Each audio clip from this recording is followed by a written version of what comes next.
नमस्कार दोस्तों, मैं हूं डॉक्टर मनोज और आप इस समय हैं मेरे साथ मेरे YouTube channel health care with doctor Manoj में। दोस्तों, आज संडे है और आज आपके सामने फिर से एक मैं नए वीडियो के साथ हूं, संडे कमेंट बॉक्स लेकर के। इस वीडियो में आपके द्वारा पूछे गए सभी सवालों के मैं आंसर करने वाला हूं, यानी आपके जो भी डाउट थे उनको मैं क्लियर करने वाला हूं। तो चलिए देखते हैं कि आज किन किन सवालों को मैंने लिया है।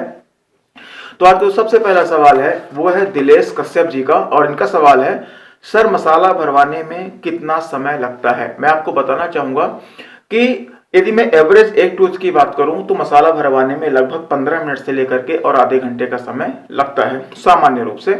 लेकिन यदि दांत पीछे का है, विजिबिलिटी कम है, पेशेंट कम की माउथ ओपनिंग कम है, तो ऐसे केस में टाइम ज्यादा भी लग सकता है। आगे का दांत है, माउथ ओपनिंग बहुत अच्छी है, विजिबिलिटी अच्छी है, तो ऐसे केस में टाइम कम भी लग सकता है। उसके बाद कुछ विशेष है मेरे लिए, गुड विशेष है।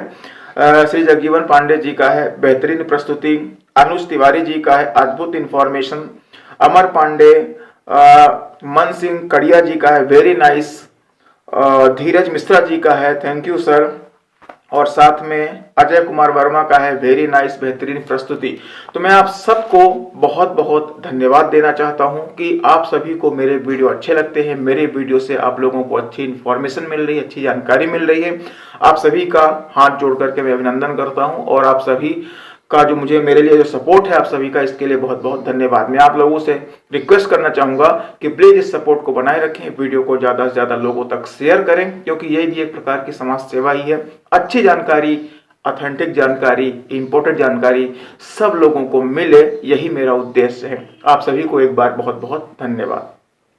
नेक्स्ट क्वेश्चन है बिलाल खान जी का। इनका क्वेश्चन है कि मेरे दांत पर कैप लगा हुआ है पर बहुत बड़ा दिखता है, कैप हटवा करके घिसा हुआ दांत क्या बढ़ाया जा सकता है। और इनका एक दूसरा क्वेश्चन है कि दूसरा कैप लग सकता है क्या। देखिए, मैं आपको बताना चाहूंगा कि जो आपकी प्रॉब्लम है उसके 2-3 कारण हो सकते हैं। पहली बात ये कि जब आपका नाप लिया गया था तो सही ढंग से नाप न लेने के कारण हो सकता है कैप की साइज बड़ी आई हो, पहली बात। दूसरी बात, आपके जो दांत हैं वो नॉर्मल जो दांत होते हैं उनकी तुलना में ज्यादा बड़े होंगे। ऐसे केस में जब हम क्राउन प्रिपरेशन करते हैं, यानी दांतों को घिस करके कैप लगाने का जब हम नाप लेते हैं तो एक लिमिट तक ही घिस पाते हैं, उससे ज्यादा नहीं घिस पाते हैं। इस कारण से आपके दांत बड़े होने के कारण उसको ज्यादा घिसना पॉसिबल नहीं होगा। इस कारण से उसकी जो नाप है वो बड़ी आई है और आपका जो दांत है वो बड़े साइज के बने हैं। एक कारण ये हो सकता है। तो आपका जो क्वेश्चन है कि जो कैप है उसको निकाल करके क्या घिसे हुए दांत को फिर से बढ़ाया जा सकता है, तो मैं आपको बता दूं ऐसा कोई तरीका नहीं, ऐसी कोई टेक्नोलॉजी नहीं आई, कोई ऐसा ट्रीटमेंट नहीं है कि घिसे हुए दांत को फिर से बढ़ाया जा सके। इसलिए उस दांत के बारे में तो आपको सोचना नहीं है।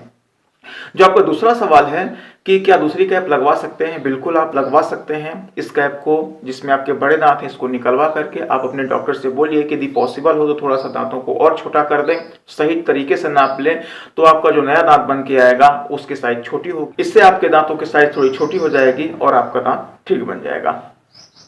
नेक्स्ट क्वेश्चन है राजकुमार महतो का, सर एक दांत में कितना खर्चा आता है। इनका सवाल वास्तव में मसाला भरवाने को लेकर के है। देखिए, ये डिपेंड करता है कि आप किस कैटेगरी का मसाला भरवा रहे हैं, मतलब किस क्वालिटी का मसाला भरवा रहे हैं, किस टाइप का, और साथ में किस एरिया में किस डॉक्टर से भरवा रहे हैं। जैसे यदि मैं छोटे एरिया की बात करूं और जो जीआईसी मसाला होता है, मैं थोड़ा सा पहले इसका प्राइस बताने से पहले मैं आपको इसकी कैटेगरी के बारे में बता दूं। देखिए, बेसिकली डेंटिस्ट्री में हम लोग 3 तरीके के मसाले का यूज करते हैं दांतों में भरने के लिए। जो सबसे ज्यादा इसमें यूज हो रहे हैं उसमें पहला है जीआईसी, दूसरा है अमलगम जिसको हम चांदी की फिलिंग बोलते हैं, और तीसरा होता है कंपोजिट फिलिंग। इसमें से जो जीआईसी होता है, अब यदि मैं छोटे एरिया की बात करूं, मतलब जैसे कोई छोटा शहर है, छोटा कस्बा है, तो इस एरिया में बात करूं तो जीआईसी जो फिलिंग होती है इसका एक दांत का खर्चा लगभग 500 रुपए आपको बैठ सकता है। लेकिन यही ट्रीटमेंट यदि हम मसाला भरवाने का बड़े शहर में करते हैं, जीआईसी डलवाते हैं, तो वहां पे खर्चा आपको 500 से ज्यादा यानी 600, 700, 800 तक भी हो सकता है या उससे भी ज्यादा हो सकता है। यदि मैं अमलगम फिलिंग की बात करूं जिसको हम चांदी भरवाना बोलते हैं, तो छोटे शहर की बात करूं तो इसमें जो खर्चा है 500-600 से लेकर के 700 तक हो सकता है। बड़े शहर में ही खर्चा 1000 से भी ज्यादा जा सकता है। यदि मैं कंपोजिट की बात करूं तो इसका खर्चा एक दांत का छोटे शहरों में ही लगभग 700-800 रुपए मिनिमम तो बैठ ही जाता है। बड़े शहर में करेंगे तो 1000-1500 का भी हो सकता है, उससे भी ज्यादा हो सकता है। तो खर्चा कितना होता है डिपेंड करता है किस क्वालिटी का मसाला भरवा रहे हैं, प्लस किस एरिया में, किस शहर में, किस डॉक्टर से मसाला भरवा रहे हैं, इसके अकॉर्डिंग वो वेरी करता है। क्वेश्चन है फरीद खान का, इनका क्वेश्चन है डेंटल पस को लेकर के, जो दांतों में और मुसोड़ों में सूजन आता है उसको लेकर के इनका सवाल है। वास्तव में इनका सवाल है कि क्या होम्योपैथिक दवा से बच्चे का काम हो जाएगा। शायद इनके बच्चों को कुछ प्रॉब्लम है, दांतों में या मसूड़ों में सूजन होगी, दांतों से पस आ रहा होगा, तो इसके ऊपर इनका सवाल है। और दूसरा सवाल इनका है कि क्या इसमें शहद खाने को दे सकते हैं। तो मैं आपको बता दूं, चूंकि मैंने होम्योपैथिक मेडिसिन अभी तक किसी भी पेशेंट को नहीं दिया, क्योंकि मेरी पैथी नहीं हो, मेरी वो स्पेशलिटी नहीं है, इस कारण से वो कितना असर करती है इसके बारे में मैं आपको नहीं क्लियर कर पाऊंगा। एक चीज और एज ए डॉक्टर मैं आपको बता सकता हूं कि यदि कोई मेडिसिन बनी है किसी पर्टिकुलर डिजीज के लिए, प्रॉब्लम के लिए, तो जाहिर सी बात है उसका कुछ ना कुछ तो असर जरूर होगा। एज ए डॉक्टर, चूंकि मैं एक एलोपैथिक डॉक्टर हूं, तो मैं आपको ये सजेस्ट करूंगा कि डॉक्टर से मिल करके जो आपके डेंटल सर्जन है उसका प्रॉपर ट्रीटमेंट करवाएं, ये बेस्ट ऑप्शन होता है। आपका दूसरा सवाल है कि मैं शहद खिला सकते हैं क्या। तो देखिए, दांतों में जब पस आता है, मसूड़ों में पस आता है, तो उसमें खाने में कोई पाबंदी नहीं होती है, आप उसको खिला सकते हैं, सामान्य खाना, शहद कुछ भी खिला सकते हैं। होता क्या है कि सूजन आती है, मसूड़ों में दर्द होता है, पेशेंट अच्छे से खा नहीं पाता, इसलिए बंदिशें लग जाती हैं कि ये नहीं खिलाना, ये नहीं खिलाना। ऐसा नहीं है, आप बिल्कुल शहद खिला सकते हैं, लेकिन सबसे ज्यादा जरूरी है आपको अपने डॉक्टर से मिल करके प्रॉपर ट्रीटमेंट करवाना, अदरवाइज ये समस्या और बढ़ सकती है और हो सकता है कि दांत भी निकलवाना पड़े। इसलिए लापरवाही नहीं करें, प्रॉपर ट्रीटमेंट करवाएं। नेक्स्ट क्वेश्चन है मोना सुधीर जी का, इनका सवाल है कि सर पीछे वाले दांत में मसूड़े पक जाते हैं, डॉक्टर को दिखाने पर ठीक हो जाता है, लेकिन ये दोबारा हो जाता है, कोई उपाय बताइए। मैं आपको बता दूं कि आपको पेरिकॉर्नाइटिस की प्रॉब्लम हो रही है। देखिए, इसके होने के कुछ कारण होते हैं, जैसे आपका जो लास्ट वाला दांत होता है जिसे हम थर्ड मोलर कहते हैं, वो नीचे दबा हुआ है या आड़ा तिरछा है, तो इसके ऊपर जो मसूड़े होते हैं जिन्हें हम पेरिकोरोनल फ्लैप कहते हैं, वो दांतों के ऊपर आ जाते हैं, उनमें इन्फेक्शन होता है, खाना फंसता है, पॉकेट बनता है, जिसके कारण से वहां पे पस बनने की प्रॉब्लम होती है। दूसरा कारण ये हो सकता है कि आपका जो दांत है वो सड़ा हुआ है, उसमें डेंटल कैरीज हो गई हो, इस कारण से आपको रह रह के वहां पे पस बनने की प्रॉब्लम हो रही है। डॉक्टर से मिलें, दिखवाइए कि क्या प्रॉब्लम है, एक्चुअली क्या प्रॉब्लम है, किस कारण से पस बन रही है। यदि दांतों में सड़न आ गई है तो लास्ट वाले दांत को बचाना थोड़ा सा टफ वर्क होता है। ऐसे केसेस में क्या होना चाहिए कि दांत को आप निकलवा सकते हैं। यदि दांत काफी खराब हो चुका है, उसमें सड़न लग चुकी है, आड़ा तिरछा है, तो उसको निकलवाना बेस्ट ऑप्शन है।